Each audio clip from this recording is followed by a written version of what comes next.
And so I thought, oh my God. That's And amazing. so I want to apparently, find that one. Mary with horns? yeah. So they say, okay, hold on. So as early as the 2nd and 3rd century and overlapping the Roman revival of Black Artemis Ephesia. So apparently there was already Black Artemis Ephesia, but we don't have any surviving. Wow, I'm finding paintings of her with horns too. Yeah?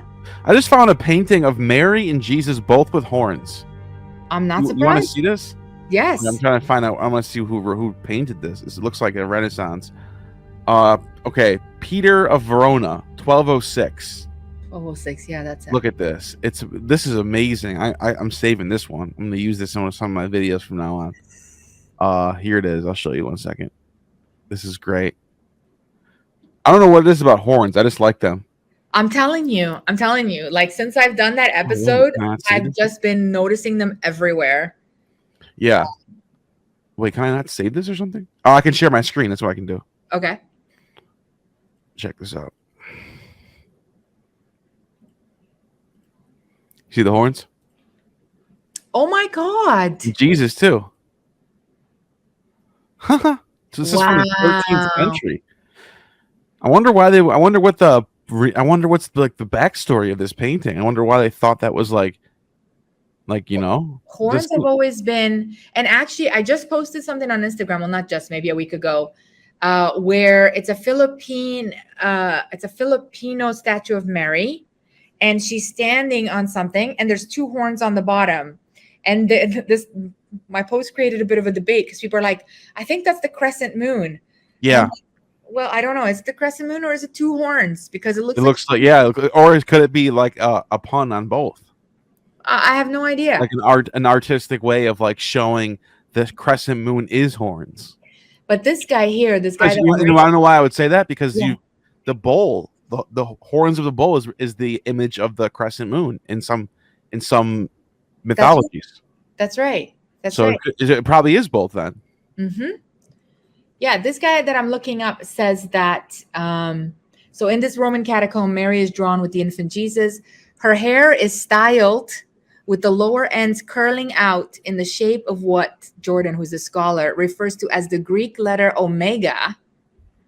Okay. Wow. And that is the horn. So the Greek letter omega, or the omega design, is associated with fertility and the uterus, and it's loaded with cryptic meaning. Okay.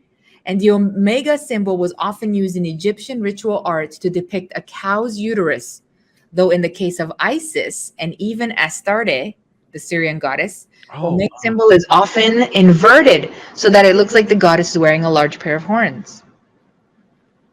Wow. I found this on the web. For the Syrian goddess, omega symbol is often inverted so that it looks like the god is wearing a large pair of horns. Check it out. Wow. That's amazing. So Astarte is another version of Venus, right? Yes. From that part of the world too. Yeah. Interesting. Makes you wonder if there's some influence of that going on there too. And so, often I hear this, the concept of alpha and omega, and the concept of husband and wife. And now I'm thinking Jesus and Mary. Like, I hadn't put this thing about the omega symbol together and the sort of inverted possibility of wearing horns. Like, I was just like, what? I had to read that like twice. Like, what? That's amazing. So who knows? Does Artemis ever have horns on or no? Artemis does not have. Well, when she's Selene, she has the little horn, which is the crescent moon. Oh, yeah, that's how. There's a moon again. Yes. So it does connect the moon and the horns. That makes you wonder if that's what they were thinking with the Mary thing. Yes, Selena. It could be. It's like so. And this would be mind blowing if this was the case. If the artist had in mind the fact that Artemis and Selena become synced in some ways, what if also Mary and Selena are being synced in that painting? Okay, but Neil, we have no doubt that Artemis and Selene become synced. Right. That's what I'm saying. So you're absolutely on that track. And I'm sure there are scholars that will argue that Selene and Mary have very many commonalities as well. So right. I think you can make that argument that you were just talking. I think you can make that argument because we know that Artemis as Diana becomes associated with Selene. It's very Yeah. there's a deep overlap. Yeah, And whenever all the paintings of Diana always have the moon. that's right. That's You right. know? Because the Romans kind of blend them together. Yeah. And that's what the Christians end up doing. They kind of take on that. They kind of take on that role of like synchronization. You know what I mean? Yes, yes. Well, I mean, the Roman Catholic Church is the Roman Empire. I mean, Right. so it would have been very, very common for them in their practice to adapt whatever they liked about their past divine beings to this modern divine being. But there just seems to be so much power in symbolism. Like I love symbols. I mean, you could get lost down the rabbit holes of symbols, forever, because there's just so much meaning Right. in them. But the horns have become and in this case, her hair is made into, it looks like horns, which then reminds me of the modern piece of art that was in New York City, where her hair was also made into art. Shahiza's art in New York City, with that gold, that gold woman statue with the hair. So, like, there's just so much. Yeah. It sometimes takes a little while to really digest it all. I hear you. Yeah. Now, what is there anything else that you would? Obviously, there's a lot. We can talk for hours on this, but and I recommend your channel for anyone who wants to go deeper. But is there anything else that you think is that connects Mary to Artemis that you've seen? Well, we've talked about the Black Madonnas. We've talked about the names. We've talked about the physical location. Yeah. We've talked about bees a little bit, and this concept of milk and honey. So this concept of like breastfeeding or feeding the world. Oh, yeah. And the virginal bees, and this idea of prophecy and bees and all that kind of stuff. I think those are probably the main. I don't know that there is anything else. And we talked about the consort relationship, the Artemis and Apollo, and Mary and Jesus. So that sort of duality, the feminine and masculine together. Yeah, and in Revelation, Jesus is called the Morning Star. Right. So there's that title, Yeah, there is. I don't know. I don't know why people don't think that these Mary and Jesus, let's say, if we take them to, are not sort of the sort of last train stop of the Romans as far as divine depiction. Like, it seems to me that they are the latest gods in a very long line of gods that have ever existed, but it seems like they are the same gods. You know what I mean? But I don't know why people find that, why people are sometimes uncomfortable with that knowledge. I think it's I don't know why either. I think it's just, I think it just makes sense. I don't know. I guess they want the uniqueness of saying, like, oh, there's this one person that came one time in all of history and has this one experience and looks like, perhaps it takes away the uniqueness of, Yeah. But I think the things you're saying and what other people are saying about these parallels are just completely clear and just make sense. Oh, the one thing we didn't talk about is virginity, right? So, and chastity, and the concept of chastity. So we know that they're both virgins, okay, supposedly, this concept of Parthenos, but then chastity as well, because then Mary is supposed to be chaste afterwards and becomes this kind of chaste being. And remember in the infancy gospel of James, when, I can't remember, Salome doesn't believe that Mary is still a virgin even after she gives birth to Jesus, so she doubts her, and then she sticks her hand in Mary's crotch, and her hand begins to melt on fire, like in the Indiana Jones movies. Yeah, She's that's like I didn't even screaming, see. and Yeah, then I can't remember who says to her, "Oh, let the baby touch you, and you will be healed." And then she's like, "Oh, now I believe." So this idea that Mary is forever virgin and forever chaste is very much in connection to the concept of Artemis being forever virgin and then forever virgin. Yeah, forever chaste. that's what Callimachus has in his hymn to Artemis. Right. Forever virgin. That's what he said. He specifically says it just like that. Yes. Although again, the biggest debate here is that it's unclear what the Greeks meant by Parthenos, forever virgin, because there's so many interpretations. Because they could have meant pious, of course. That's what I mean. Like, it didn't necessarily have to do with like physically. It meant like I am that. Like I am like that's what I am. Yes. Like I need to be treated that. Like, yes. It's hard to explain it, but like I know, right? I knew it. Like it's not just. It just doesn't mean literally what it says. It means something different. Yeah, it's not a biological hymen issue, Right. right? It's more like More of a title. That's right, and like I'm unmarried in a sense too. That always fits too. A woman that was unmarried would have been Parthenos.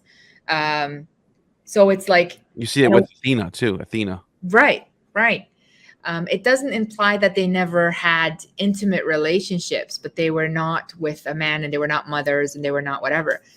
But I mean, Mary completes both in a sense, because Mary is both unmarried and retains her hymen even after giving birth to a baby, and is proven so by Salome, and then supposedly continues to be chaste after her. I mean, this is what the Assumption story is, right? Like her body is so sacred that when she dies, the angels come down and take her body up to the heavens. That's what the Assumption celebration is, right? So there's no gravesite for Mary, because she wouldn't have been buried in the earth, because her body was so sacred that it carried a God. Wow. Right? So and back to what I was saying before about Professor Tony Burke was saying that this text was like central to Christians. It wasn't like we look at it now and it's just an apocryphal text. That's not how they saw this text in its time. Yeah. They saw this text as like these are the legends. This is what everybody believes. Yeah. And it went great with the Bible, with the other gospels. It was a great add-on. Yeah. I think that people now, when they read it, have a hard time. I mean, for me, I kind of have a hard time of it, because especially when the priests freak out about Mary's menstruation, and especially when Mary gets pregnant, and then, Joseph doesn't believe it, and he's all pissed off, even though they had all been prophesied for like, I don't know, 10, 12 years that she's going to be the mother of God. And then they go back to the synagogue, and the priests are like, they send them out into the desert, and then they try to poison them. And then they try to do all these things to test them to see if they're really telling the truth, and they didn't have sex. And the whole time I'm like, but you've been raising this kid with angels for like 10 years. Like what? Yeah, So, it's very, very strange. Right? So there's this kind of like, I don't know what you call it, but it kind of makes you chuckle a little bit. It's like really? Not logical. It doesn't make logical sense. Right. Yeah. Right. But I think it's the story. The story is magical, right? It's mythological. And I think people would have loved that at the time. They would have really. And plus, I think a lot of people ask this question, like, okay, Jesus is God, but why Mary? It's always a question. Why her? Why not, some other girl? Why not any girl? So they had to create the story that really made her special, Yeah, that makes sense. Yeah. I forgot the name of the Christian it was. There was he was one of the bishops of Smyrna, but not Polycarp. It was a different one. Mm. And on his tombstone, there's no mention of Jesus. It only mentions Mary.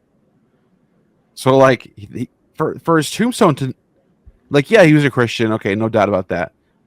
But it's like, I think it says something like the great virgin gave me a good life or whatever, something like that.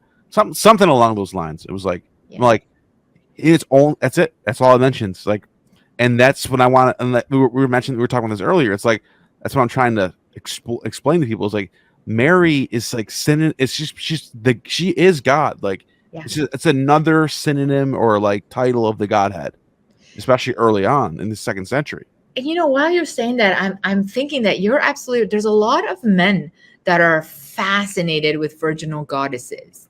And I don't know what the psychology, if there's the unattainability mixed with perhaps some kind of, thinking of like, this woman is so like perfect. And because for women, Mary, It's something about that image. there's something there, right? It's like a appealing. combination of like a maternal being, but a virginal pure being, but a being that doesn't challenge you. It's really interesting because for women, I think that Mary poses some problems because it's also unattainable. You cannot be a virginal mother. I mean, it's just not possible. So she becomes this figure of, you can never be this perfect woman as Mary. And so you're always in the, and then you have that sort of virgin and whore kind of situation of like, which is the woman that you take home to your mother and which is the woman that you enjoy being with, kind of thing. So Mary, like that part of Mary's depiction has really caused some tension, and some expectations for women, that I don't know that they were always good. And then that second coming of Eve, erasing Eve's sin, like the good girl came and erased the bad girls, so it caused, there's a lot of feminist scholars that have this weird relationship with Mary because you kind of love her, but it also puts you in this weird position where you're constantly being compared to something that's unattainable and like it's unreal, it's unscientific. You can't have kids, be a virgin. And then, I agree. Like there was a Pope, I can't remember which one it was, not that long ago, like in the 90s, maybe it was Pope John Paul II, who wanted to make the Virgin Mary co-redemptrix with Jesus. He wanted to pass this bill or this legislation or whatever to say that he loved the Virgin Mary arguably more than Jesus. And he tried to put this through. And the argument again was, well, then you're elevating her to the equal of Jesus. And he was trying to say, yes, she's a co-redemptrix, right? But it never made it through because they were too worried that people would totally gravitate to Mary. And what would Jesus do, Right. But I mean, he's a pope. Like, but he was so in love and in worship with Mary that he wanted to push this through. Oh, I found the gravestone. It's Eberkios. Let me see if I can get this will be interesting for people who are wondering. Eberkios of Hierapolis. Let me see if I can pull up the text. Hold on a second. Inscription of Eberkios. Here we go. Okay, I'm gonna share my screen. I found it. So this is sort of the same region of the world. Minor. Make it bigger. Hierapolis is in Turkey, Phrygia. Here's what it says. The citizen of a chosen city I made while I was here, blah, blah, blah, blah, blah. And then you'll see, where is it? Contemporary gold robes. Everywhere. I had Paul. I had faith everywhere. Let me, as if my food of fish exceeding great size, which the Holy Virgin drew with her hands from a fountain, and this faith her ever gives to its friends. Now, he's talking about how the Holy Virgin, provided for him in his life and blah blah. But like what does that tell you about Christians early on? How they saw God as this, is the title of Holy Virgin was synonymous of just saying, yeah, God helped me in my when I was in certain situations, But it's funny because she does the things that Jesus does. So she gives him fish, wine, and bread. Right. So like those are the things that Jesus, did as his kind of miracles, but he's saying she's doing them. Exactly. Amazing. Here's what it looks like for people that want to. That's the Greek. But the word Jesus doesn't even appear on here. Amazing. Isn't that something? There's no mention. It just says Holy Virgin. So and, and that could easily have been like there's so many men or his ancient, I don't know, men who write about Artemis in that way. Like, Right. she saved my life. She healed me from this. She gave me this, and women too. But so this could this is very comparable. Yeah. Very, very comparable. Yeah. Yeah. And that's the same Greek world that we're talking about. Yeah. Talking about the same, it's century. Yeah. The culture really does shift, Yeah, I find it fascinating. I don't know. I don't know if it minimizes sort of the sacredness of Mary. Like, sometimes, as a Catholic, I don't think it does, but I do see that Christians they think that's what I'm trying to do, and I'm not. Yeah. They think, oh, you're just trying to tear down. No, it's not. I actually think it strengthens that Christianity. Yeah. This is the way it shows how universal Christians can be. That's right. That's right. Yeah, this is the way I tell it to my students, because I usually take them, like, especially my religious studies students. In the first week, I always kind of go, okay, so before we start, I'm going to tell you my story, because your faith is either going to be more strengthened or you're going to struggle, because I struggled a lot. And so how did I come through these kinds of things and blah, blah, and it helps them. But that, I agree, like, at some point I had to turn around to myself and go, even if Mary was not physically a virgin, does that change my faith? Well, now that I'm a goddess worshiping pagan, perhaps it did, although I would argue that Mary was the very first goddess I worship, Yeah, it's all about perspective, really. That's right. So yeah, it's tough sometimes to go through the history and present it, and there's clearly evidence there. But what can we do? This is what this is what we're called to do. Exactly, it is what it is. Yeah. Yeah.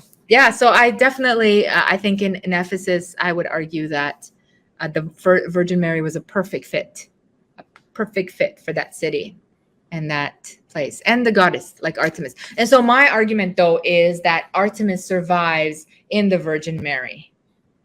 Do you know what I mean? Yeah, that makes sense. And then I guess in that sense, Kybele survives through that thing too. And so, which would make sense for down in Egypt for Isis to survive through Mary. That's right. She sort of takes on this universal role of the mother virgin figure. Yes. In a way, it's almost like the goddess or the goddesses had to figure out a way to survive this new age or whatever it was happening, and they kind of fit into Mary the best way that they could. And now we're at a time where we can unpack it again and look around and be like, oh, okay, let's see how the ancients lived, right? And just rediscover them, because I guess Mary had carried them around for the last 2,000 years, Yeah. That's kind of cool. Yeah. Wow, I'm fascinated by all this stuff.